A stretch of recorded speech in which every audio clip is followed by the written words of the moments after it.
Annabelle de Villieu travaille sur tous les supports. Moi, je suis médium clairvoyante.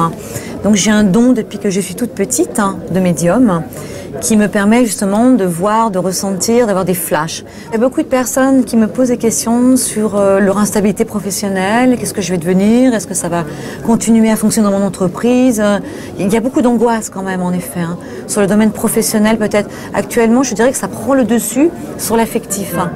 Coral Podge est une grande médium qui n'est pas très connue en France, mais très reconnue en Angleterre, parce que c'est une femme qui faisait du portrait psychique. C'est-à-dire qu'elle rentrait en contact avec ce monde des décédés et elle pouvait dessiner avec beaucoup d'exactitude le portrait de la personne ou des personnes décédées.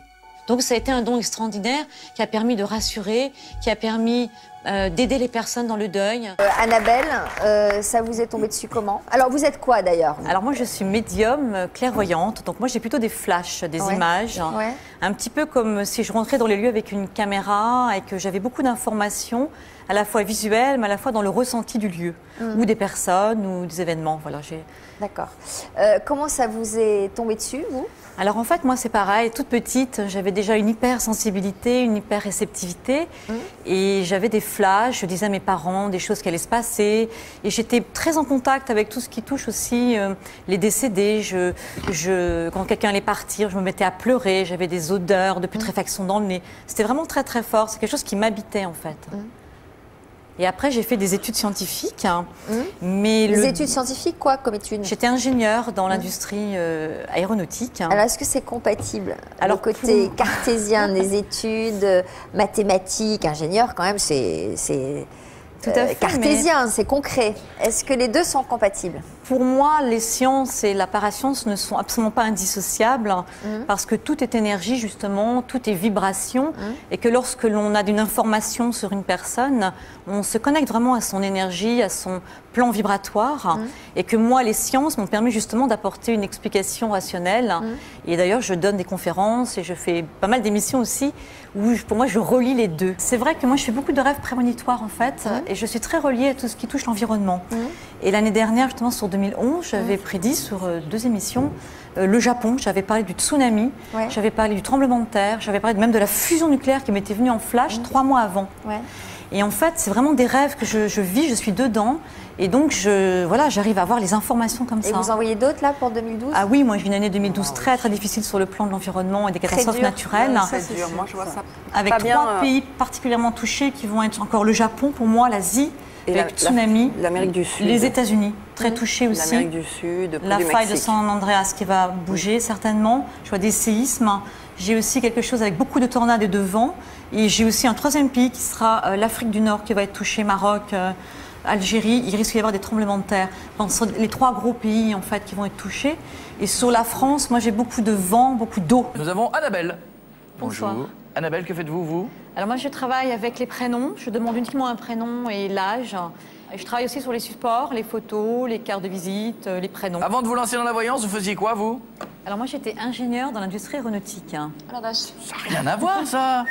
Donc, et vous, les premiers rêves, c'était quoi? Alors, c'était pas forcément par des rêves, c'était par des ressentis, par des idées obsessionnelles quand les choses allaient arriver, par des perceptions très fortes dans les lieux, des odeurs.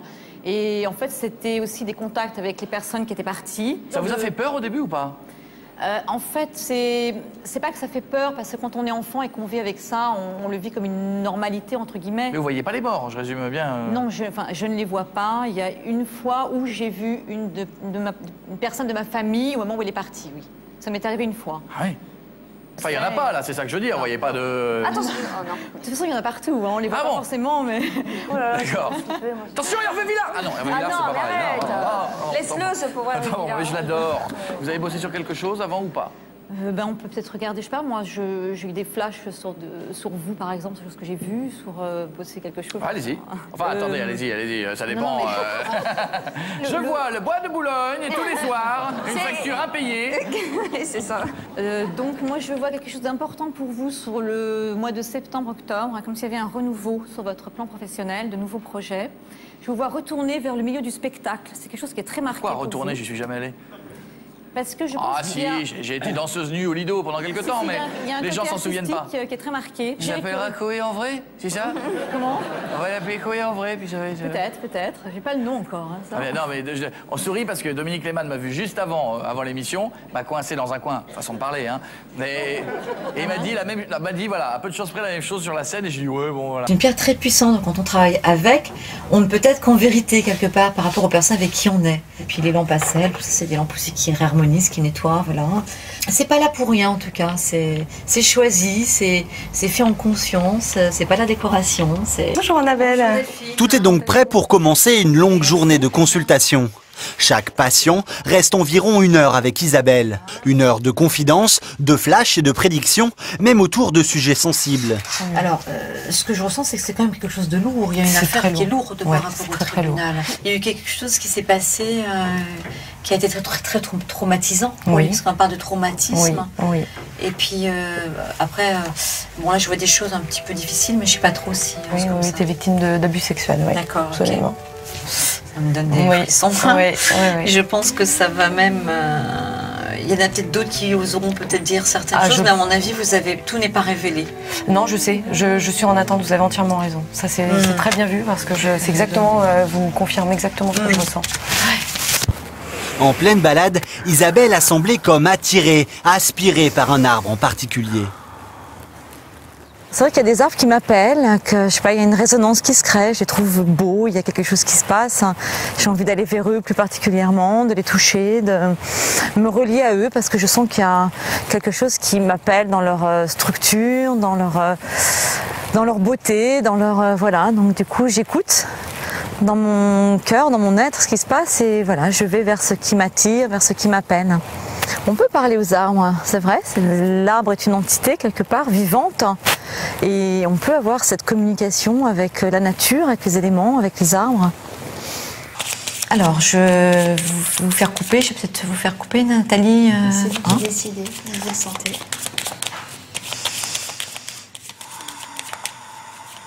Alors, vous allez me couper la main gauche.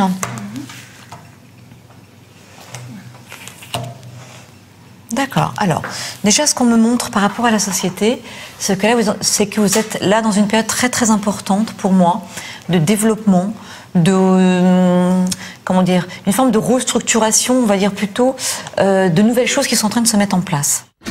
Au total, la consultation va durer plus d'1 heure et demie. Les 2 dirigeants vont d'abord écouter Isabelle, puis lui poser des questions précises.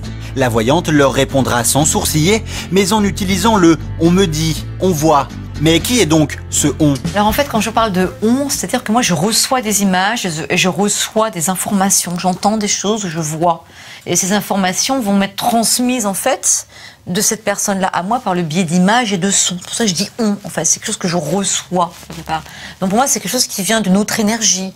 Je me considère aussi comme étant reliée à un autre plan de conscience, à un autre univers, à tout un monde qui n'est peut-être pas visible pour l'humain, mais auquel je me sens complètement reliée de par mes expériences, de par ce que j'ai pu y vivre, voilà, y recevoir. Donc quelque part, c'est parce que pour moi, c'est la distinction entre moi en tant que personnalité et ce don qui me permet d'aller voir en fait. À la fin de cette consultation un peu hors norme, nous avons voulu connaître le sentiment de Jean, l'un des dirigeants qui consultait pour la première fois. Moi je dirais que c'est surprenant parce que effectivement Annabelle a sorti une vision de l'entreprise qui est à 90% conforme à tout ce qu'on ressent tous les jours. C'est un peu étonnant et troublant. Mais ça alimente la réflexion. Je pense que c'est positif. 10 ans après avoir radicalement changé de vie, Isabelle assume pleinement ce don qu'elle dit avoir découvert à l'âge de 9 ans. Un don qui lui permet de vivre confortablement. Son agenda est complet, plusieurs semaines à l'avance. Je vais donc faire mon émission de télévision que j'anime tous les jeudis, qui est une émission donc de voyance en direct. Je ne peux pas dire non que je suis dans le businesswoman, non, parce que quelque part, mon métier, je le fais vraiment avant tout par passion. Pour moi, la priorité, c'est pas le business, c'est vraiment donner au maximum. Donc, je ne peux pas me considérer comme une businesswoman, en fait. Et pourtant, depuis qu'Isabelle a changé de métier, elle gagne beaucoup mieux sa vie.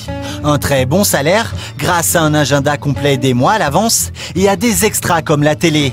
J'aime beaucoup cette façon aussi d'apporter, de transmettre, parce qu'en même temps, dans chaque histoire, chacun peut se reconnaître. Et donc, même quand on s'adresse à une personne, on peut s'adresser à plein d'autres autour. Et ce côté-là, justement, un peu de transmettre comme ça à beaucoup de monde en même temps, c'est quelque chose qui me plaît. Dans un instant, dans À chacun son histoire, nous suivrons Isabelle dans les coulisses de son émission de voyance en direct à la télé.